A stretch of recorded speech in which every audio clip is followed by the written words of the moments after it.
Monsoon का पहला spell Karachi से रुखसत, दूसरा स्पेल कब आएगा आइए जानते हैं। महकमा मौसमियात का कहना है कि मॉनसून का पहला स्पेल कराची से रुखसत हो गया, जबकि शहर में मॉनसून का दूसरा स्पेल 5 जुलाई से एंट्री देगा। महकमा मौसमियात का अपने बयान में कहना है कि कराची में मतला जल्दी अबरालूद और मौसम मरतूब रहने का इम्कान है। आज ज्यादा से ज्यादा दर्जा हरारत 34 डिग्री तक जाने का इम्कान है। अस्तगफुरुल्लाह, आप तो कह रहे थे कि इतवार तक बारिश होगी। महकमा मौसमियात की इतवार तक बारिश की पेशगोई।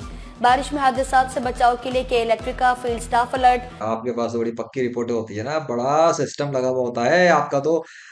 फोरकास्ट सिस्टम भी दिखाता है कि इतवार को बारिश होगी और इतवार को गायब हो जाती है। क्यों? है कोई जवाब साइंस की किताबें पढ़ने वालों तुम लोगों के पास?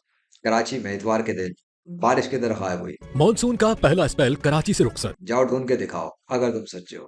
अल्लाह अकबर। चाहे तुझे क्या कहूँ,